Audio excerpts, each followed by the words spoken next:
put is a bag bill, which you had signaled your support for just a couple minutes ago, which is great. But we also talked about a couple other different pieces of legislation that a couple different pieces of legislation that we could address our plastic issue with, and so that included identifying other products. It included increasing access to recycling. It included taking a look at existing laws and seeing how we could better enforce those. For instance, the commercial recycling requirement and things like that. But what we settled on, given the time that we had, was to try to flesh out what a statewide disposable bag bill would look like. And so what we came up with was a bill that would ban the distribution of single-use plastic checkout bags. It would place a fee of 5 cents on paper bags. The reason being that we want to incentivize consumers to not use paper instead of plastic, but to rethink their choice and instead use reusable over disposable. We also wanted to make sure that businesses didn't suffer adversely. A paper bag is 3 to 4 times more expensive than a plastic bag, and so while it doesn't make up the entire cost, it makes up part of it. And so we thought that was a really important piece to include in there. We also wanted to make sure that with a fee, that we weren't adversely impacting our vulnerable Rhode Islanders, so low-income folks, seniors, etc. And so as part of our recommendation from the legislative group, kind of ties into the lead by example, is for the state to lead some sort of effort to purchase and distribute free reusable bags through the state's network of social service agencies, using business and nonprofit partners to get these bags in the hands of the people that need them most, so they won't be impacted by having to pay 5 cents for a bag. So that's kind of what we came up with. There were some other great ideas, but again, given the time that we have, we feel pretty good about what our recommendations to you are. Great.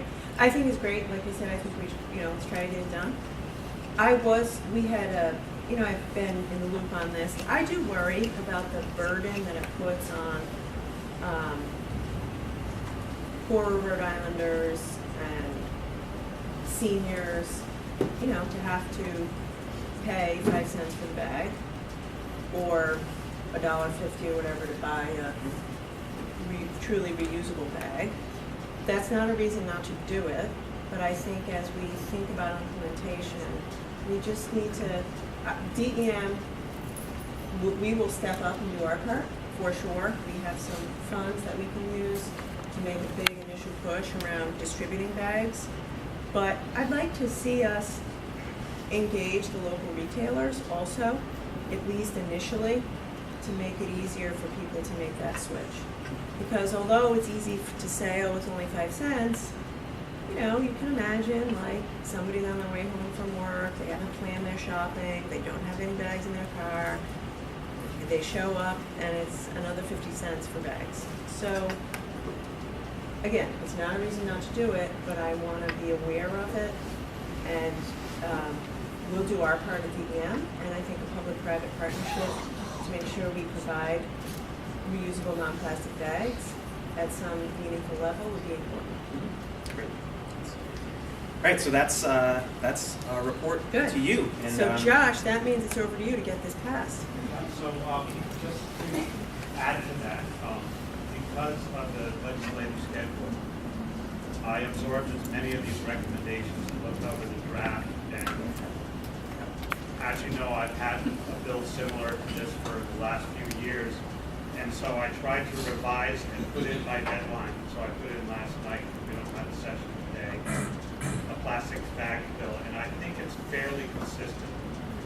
I would say like 95% consistent with the recommendations. I will tell you that I did add styrofoam to my legislation based on what I've heard and what I've seen develop, not only locally with Barrington, but nationally with New York City and other places going forward.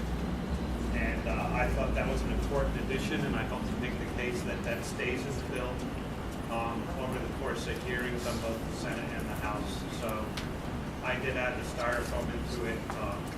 Also, some of us are considering adding, Senator McCaffrey put in a straws bill, a voluntary straws bill. So that will be there also. And within the lead by example, to maybe add something, not into that legislation, but maybe by resolution, or another senator might put something in asking the state to look at leading by example through procurement and how activity on state property. And consistent with that, possibly asking the DEM to present what they would need for FTEs in the future to properly enforce existing laws, as John brought up, the commercial recycling requirements, which under current FTEs can't be properly enforced. So what would we need going forward for FTEs to properly enforce those laws? Thank you, Senator. Anything else?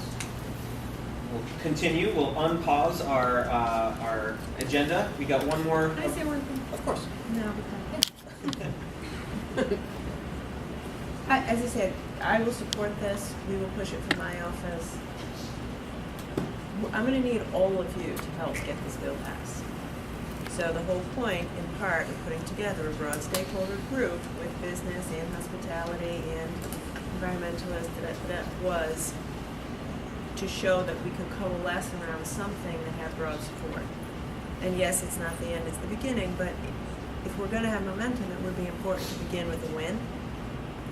So as we go forward, my office and Janet will be in touch with you guys to figure out how we can keep everybody in this room engaged in the legislative effort to make sure that we can get this over the finish line. So I wouldn't assume that just because you know this to be an excellent idea, that we'll be all together in a few months at a bill signing ceremony. We need to make that happen. So I just wanted to make that clear. I'm glad that you said that, because I think half a loaf is better than no loaf, and part of the power of the legislative committee, which was the one that I was able to attend, was the diversity of opinions and perspectives. And I think if we can get that bill through, it creates the momentum, talking about all the other things that need to happen, but not being able to demonstrate progress on even one thing is talk. So I hope that all the people that were on the legislative committee and that helped endorse the single-use plastic bag ban bill will come and testify in support of it.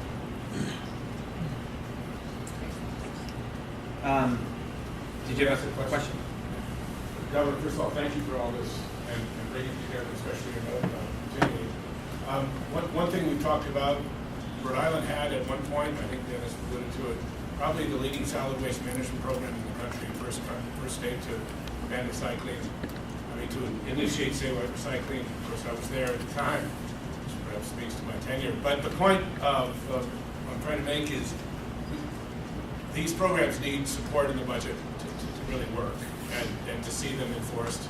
There's a lot of administrative issues. As someone who's administered volunteer programs serving EPA, I think we just have to note that. And so as we go forward, finding those funds is critical. The worst thing you can do is establish a policy but not have any capacity to implement it, enforce it, make it real. There's lots of interesting ways to do that perhaps are innovative also.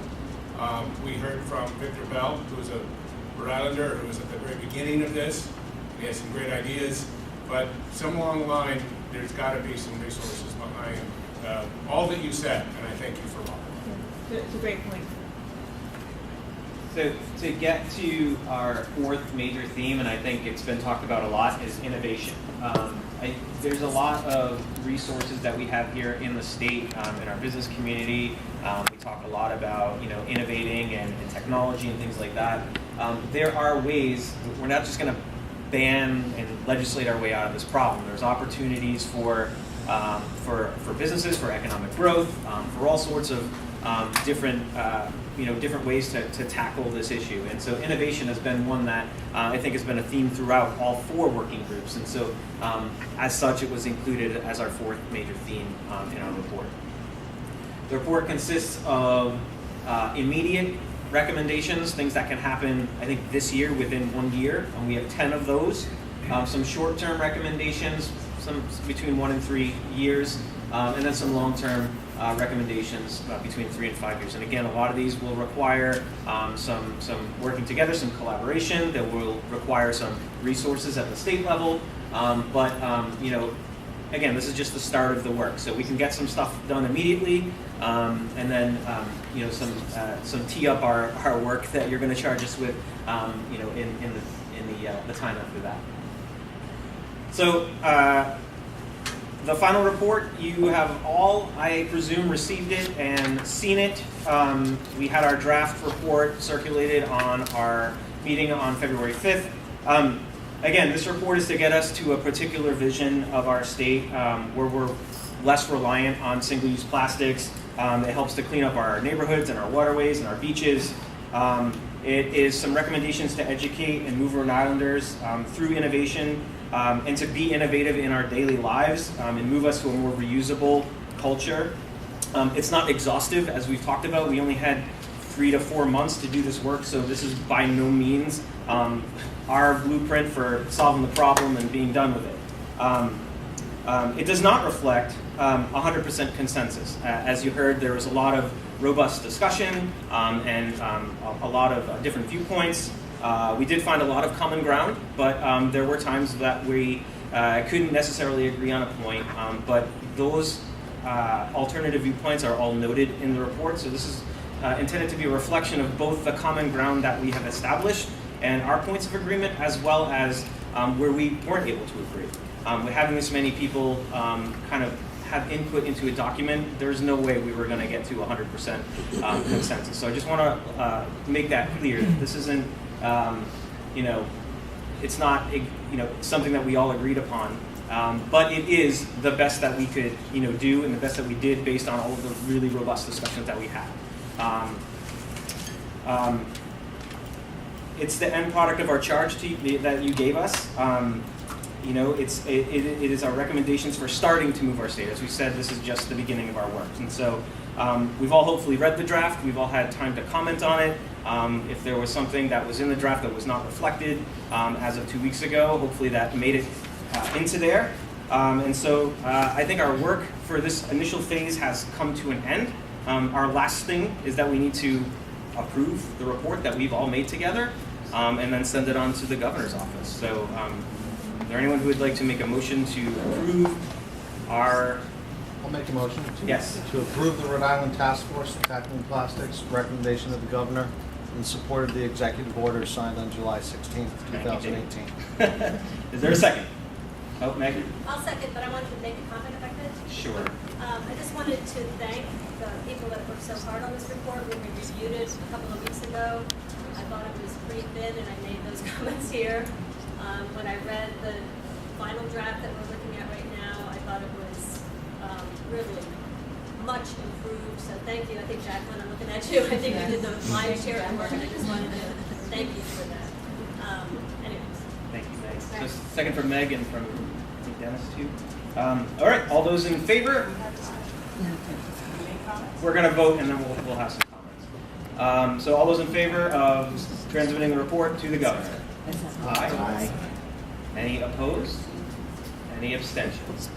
All right, very good. So now, so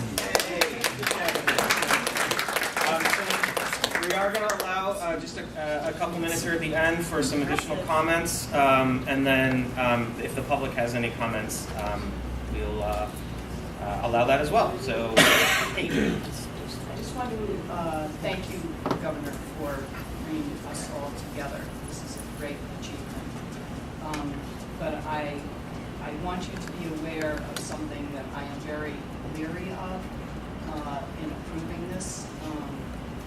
Being part of local government, there is one issue with the legislation for plastic bag ban that speaks to uniformity. And while Barrington, at the very beginning, that was the point of passing a local ban so that the state ultimately would pass a statewide ban. That's the purpose of local bans. But the wording of this makes me very leery about the end result of a ban going through the General Assembly, because part of it claims that the state ban will take precedence over local bans. And I am concerned that the final product is less strong than the 10 local bans. And if that were to be the case, we would have not done our work. And we would have ceded local authority to lobbyist firms. And we'll be quite angry at the municipal level for that issue. Yeah, I hear you. The challenge, of course, is that if you run a Panera in 15 different towns, how are you going to comply with 15 different versions, or even 3 different versions? So it's a balance, as with all things. You're probably right that if places like Barrington weren't leaders, we might not be here today. And that opens the door for, right now it's just a small minority of places like Barrington that have taken this first step. And we want everyone, we don't have to take the whole state there.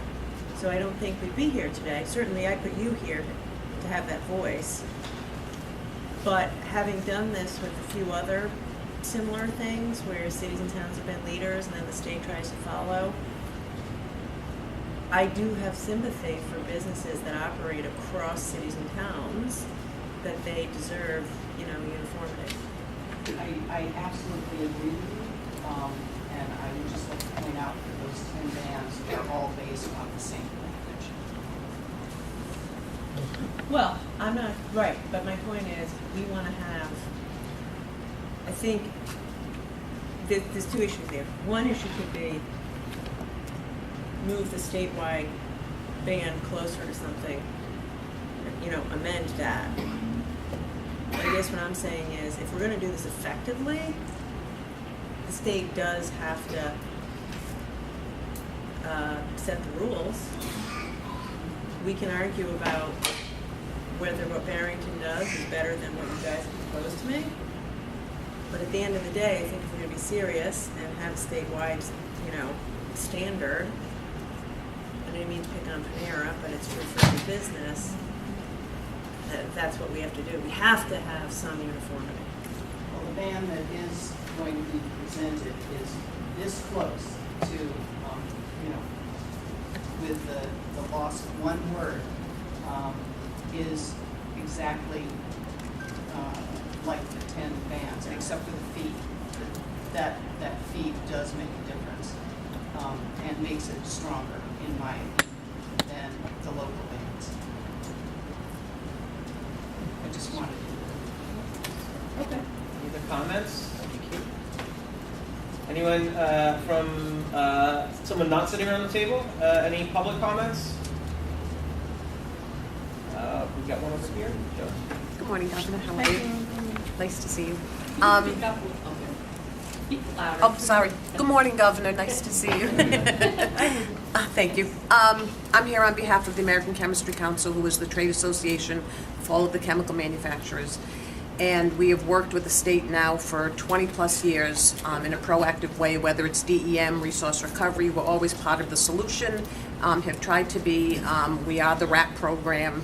We're all of those things. And the industry as a whole, locally, globally, I have committed, which was in one of the presentations, I think it's $9 billion to be part of the solution. So we're hoping going forward in your next phases that the industry, you have your Techner Apexes here, you have your Coolies, you have your Tories, you have your packaging and mores, that we are a more active part of, you want to talk about innovation. Yeah. Well, you can only innovate if the plastics industry is part of the innovative talk. So we certainly hope and applaud the efforts of everyone at the table, and I have probably been a thorn in everyone's side because I'm constantly, hammering about the industry, but the industry is an important component going forward, so we hope that we can be part of the dialogue going forward and look forward to constantly working with the state as we have in the past and your initiatives going forward. Fair enough. Thank you. Joe. Any other comments? with that, then, I think that for the last time, at least in this phase, that we are adjourned. Thank you so much Thank you, for everybody. all of your work, and thank you, Governor, for bringing us all together to work on this. I would not underestimate your achievement. I put together a lot of these groups, and you've really done an excellent job on a difficult topic. And so I appreciate it, and I'm excited to see where we go over the next few years. So thank you. Thank you. So what's the next round of votes? Well, we're actually in the process now.